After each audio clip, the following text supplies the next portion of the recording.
Fala galera, eu sou o Fabiano Bandeira e aqui no meu canal muito Botafogo de futebol e regatas.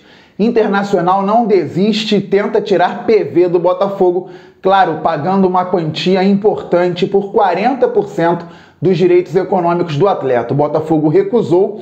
Vou falar sobre isto neste vídeo e vou falar também a respeito da parte comportamental do clube de novo.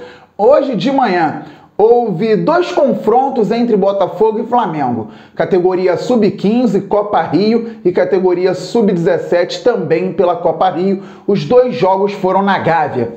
Aconteceu algo importante no primeiro jogo e no segundo jogo aconteceu algo corriqueiro, algo que faz parte do que perguntei ontem para Marcelo Chamusca. Não é só o profissional, não é só o Sub-20, não é só o Sub-17, é o Botafogo, a instituição que, reitero, tem que virar a chave. Então, antes de mais nada, se inscreva aqui no canal Fabiano Bandeira. Tem um botão embaixo do vídeo, inscrever-se. É só clicar e passar a fazer parte dessa família maravilhosa que torce para o fogão e acompanha o canal Fabiano Bandeira diariamente. Se você já é inscrito, traga novos inscritos aqui para o canal. Estamos pertinho da marca dos 23 mil. Temos a próxima meta, passar dos 25 mil. Depois vamos muito além, porque o glorioso é gigante. Deixe o like, isto é fundamental para o crescimento do canal. Assim o YouTube entende que você gosta dos conteúdos aqui do canal Fabiano Bandeira, que só fala a respeito do Botafogo de futebol e regatas. Ative o sininho para que você receba as notificações de todos os vídeos e todas as lives aqui do canal Fabiano Bandeira. E seja membro do canal por um valor baixíssimo. Clique em Seja Membro aí embaixo do vídeo e conheça os benefícios. Pois é, galera, o Internacional voltou à carga pelo lateral esquerdo Paulo Vitor, o PV. A ideia do Colorado é pagar ao Botafogo 5 milhões de reais por 40% dos direitos econômicos do atleta. Recentemente, o Botafogo comprou 50% dos direitos econômicos do PV junto ao Nova Iguaçu e o jogador renovou o contrato com o clube até 2024. Então, um jogador jovem que acabou de completar 20 anos, tem contrato até 2024, ou seja, até 23 anos de idade com o Glorioso, mas já desperta o interesse de muitas equipes, entre elas o Internacional de Porto Alegre. O Botafogo, no primeiro momento, recusou a proposta do Inter, mas, segundo o Fogão Net, as equipes ainda podem voltar a conversar, pode haver negócio mais à frente se a situação for para um valor mais alto. Há também algumas possibilidades para o PV sair do Botafogo já rumo ao exterior, mas isso aí, por enquanto, não é concreto. E aí o que podemos falar a respeito de PV, lateral esquerdo do Botafogo? Ele falhou no jogo de ontem, ele cometeu 2 pênaltis, na verdade, para mim, ele cometeu um pênalti e teria cometido o segundo se a bola estivesse dentro de campo. Mas ele foi juvenil. Foi garoto e já não tinha ido bem também na partida contra o Londrina. Pois é, absolutamente natural. E aqui eu não estou passando a mão na cabeça do jogador Paulo Vitor. Pelo contrário, eu sempre falo aqui que o jogador jovem vai oscilar. O PV chegou do Nova Iguaçu para o Botafogo, para o Sub-20, por conta de uma necessidade extrema do clube no time profissional. Ele foi alçado, está jogando agora no time de cima e começou muito bem, chamou atenção, caiu nas graças da torcida logo de cara, até porque a torcida tem uma carência na posição. Lembrando que o Botafogo em 2017 tinha o Vitor Luiz, em 2016 tinha o Vitor Luiz e o Diogo Barbosa. Mas depois da saída do Vitor Luiz no final de 2017, o Botafogo não teve um lateral esquerdo de qualidade. O Moisés oscilou aqui no Botafogo e só.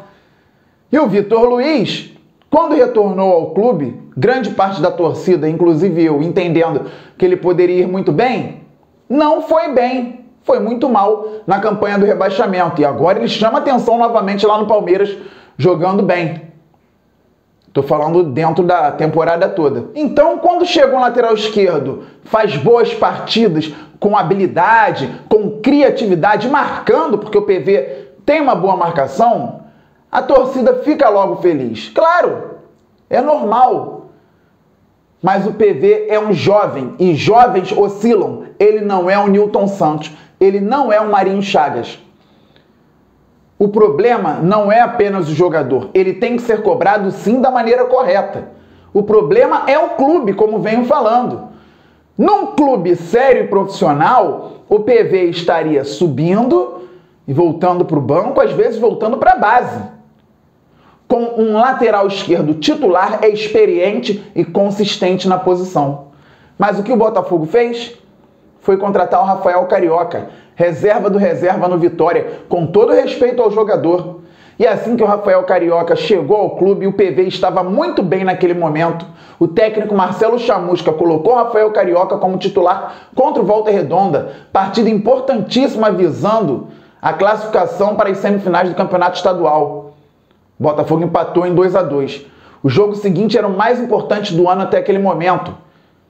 Segunda fase da Copa do Brasil contra o ABC. E o Marcelo Chamusca manteve o PV fora para colocar o Rafael Carioca como titular, que foi mal demais também. O Botafogo foi eliminado na competição. PV voltou ao time, voltou a jogar bem, tomou conta da posição e nas últimas partidas caiu de produção. O que, repito, é natural pela idade. Errado está o clube neste momento de não ter um elenco equilibrado a fim de preparar um jogador jovem para que gradativamente vá crescendo. E o Botafogo precisa disso. A transição mal feita no Botafogo já culminou em vários problemas em termos de jogadores saindo, jogadores sendo negociados por valores mais baixos, jogadores não rendendo o que deveriam render no time profissional. E às vezes atrapalha até a carreira do jogador. Mas aí é um outro assunto. Então o PV é um jogador de muito potencial, tem que ser cobrado pelos erros, mas tem condições de jogar no Botafogo sim. Tanto tem que há outros interessados e o Inter faz proposta oficial negada inicialmente pelo Glorioso. Vamos aguardar, como sempre digo, cenas dos próximos capítulos. E aqui ainda falando a respeito do clube, da instituição, da parte comportamental, hoje algumas facetas em jogos das categorias de base. Pela Copa Rio, no Sub-15, o Botafogo venceu o Flamengo dentro da Gávea muito bem. Clube grande que é. 3-0 Glorioso, gigante, clássico Sub-15. Aquela categoria ainda sem aqueles vícios do profissional, sem aquelas interferências. O Botafogo foi lá e ganhou por 3-0 o rival na casa deles. Muito bem.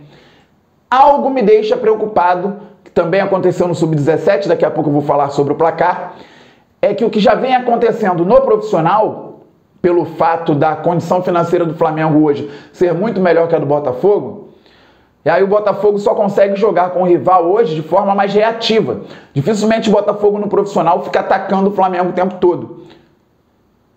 No Brasileiro do ano passado, primeiro turno, 1-1, até atacamos bem. O Botafogo foi atacado, mas também conseguiu atacar o time treinado até então pelo Domenech Torrent no Flamengo. Mas o Botafogo, na maioria das partidas, não consegue jogar indo e voltando. Ele tem que jogar de forma reativa. E na base aconteceu hoje. Mesmo vencendo por 3-0, o Botafogo no Sub-15 esperou mais para sair para o jogo. É errado jogar no contra-ataque? Não, mas quando você mede força rival com rival, é importante o Botafogo ter essa cultura de conseguir jogar e ter a bola também.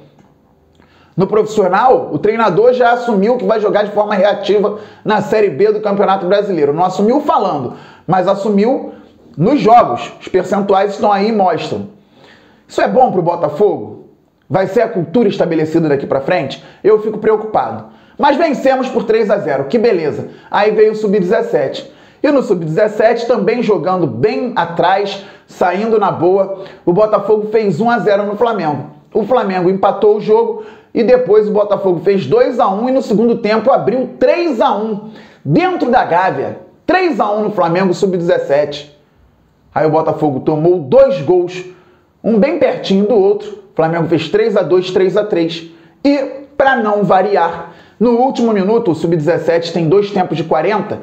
Então, aos 39, o Flamengo virou o jogo. 4-3. Depois tivemos mais 2 minutos de acréscimo.